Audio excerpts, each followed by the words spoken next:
1761 was a good year for 36-year-old John Hope. He was made Professor of both Botany and Materia Medica at Edinburgh University and appointed King's Botanist in Scotland. With these important posts came responsibility for looking after 2 physic gardens. One was near Holyrood Abbey and the other on the site of Waverley Station. This was the age of enlightenment, and as knowledge increased and was shared internationally, by this time Hope was in communication with Sweden's famous botanist Linnaeus, more space was needed.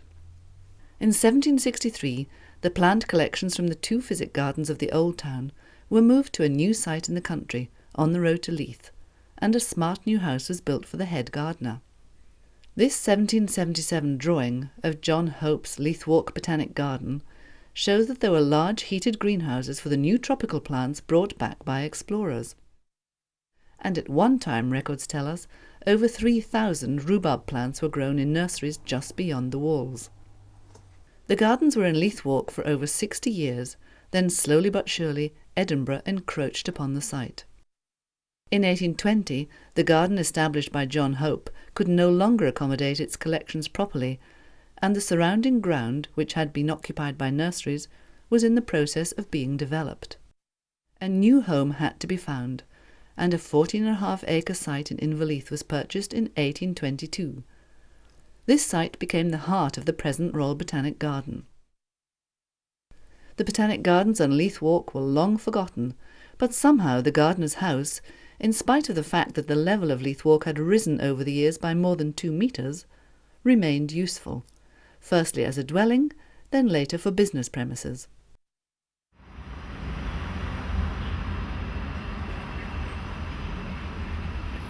It remains a mystery as to why part of the house was simply cut off to accommodate the tenement building.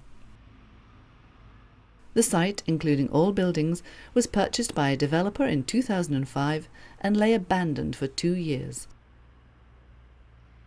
Local people who knew something of the building's past had always been interested in preserving it, and in 2007 the Botanic Cottage project group was set up. Working with the Friends of Hopetoun Crescent Gardens and the Alba Conservation Trust, they acquired funding from the Heritage Lottery Fund to explore the cottage history and dismantle it prior to the site being developed.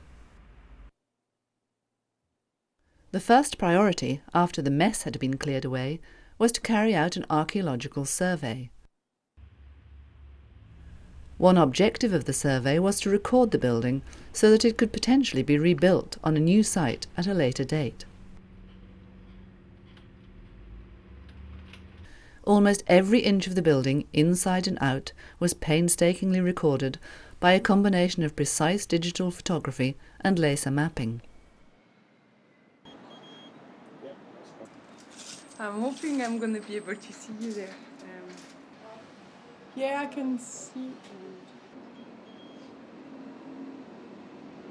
We didn't think we'd get this far, did we, really? Been agitating for 30 years, so it's quite good that and we didn't think we'd get this far, and to discover that there are things that archaeological people are really excited about is really quite tremendous. I mean, even in our own group, I think people thought, this is a very fanciful idea, but we're here. And we just have to hope that it can be protected long enough and dismantled and, as I said, put into the botanics. Measurements were taken and drawings made. Gradually, the layers were peeled away and the building began to reveal its secrets. Records had hinted at a lecture theatre where up to 200 students were taught, but it was hard to imagine where this might have been. Over the last couple of days, the demolition guys have moved the modern plasterboard ceiling.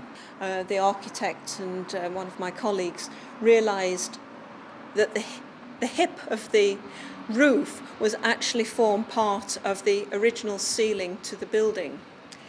So the timbers that you can see above us are fairly modern, perhaps 50 years old, but above them are the original timbers of this cottage with a quite wide sarking, and the timber, considering, is in remarkable condition.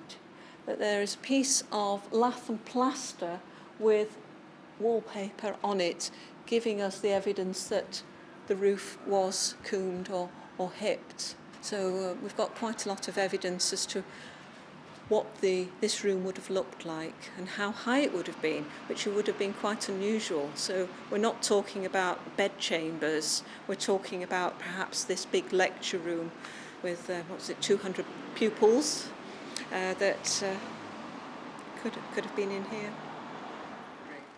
As work progressed, the people involved in saving the house visited the site for an update. I wanted to show you that the little curved screen wall, even with its coping, as shown on here and on here, is still there. And this is the garden wall.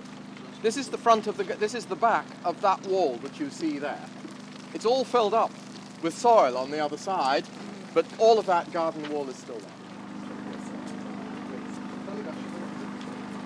When the garden moved away in the 1820s, the building was subdivided up, and in fact a number of different families lived here.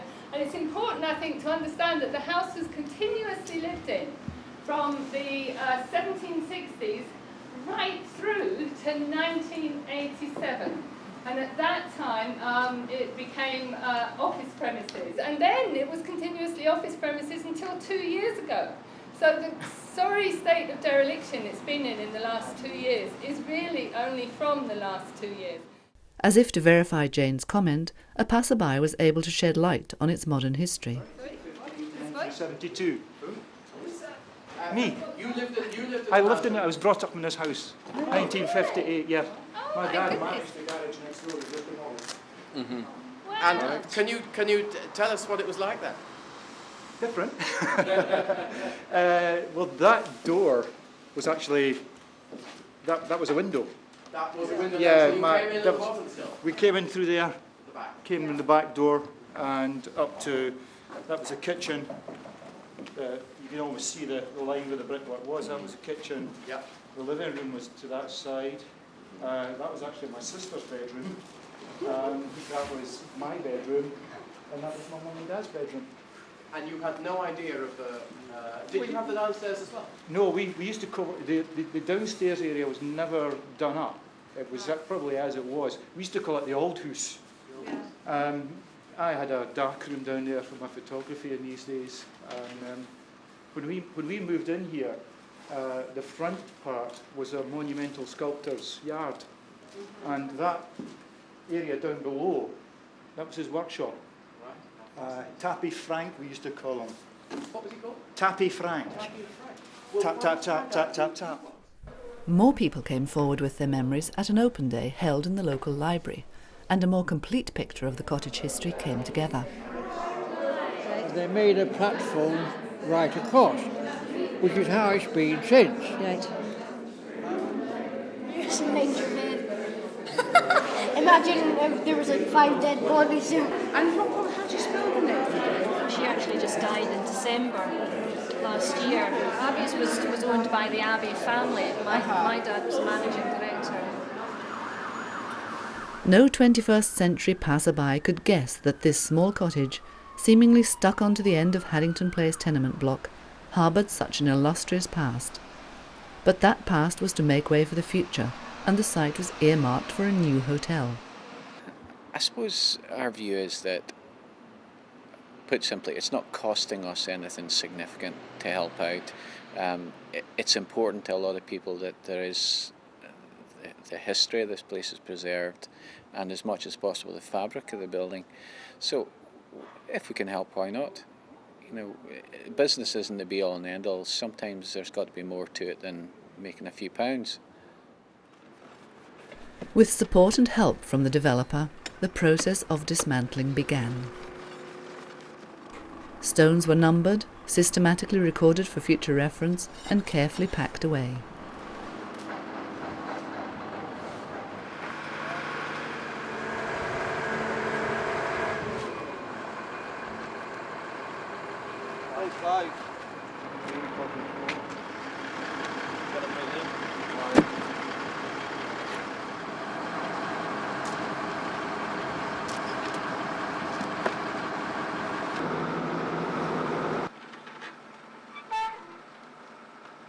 The cottage, which aroused such community interest, is no more on Leith Walk, but has been taken apart stone by stone and removed to a site in Inverleith.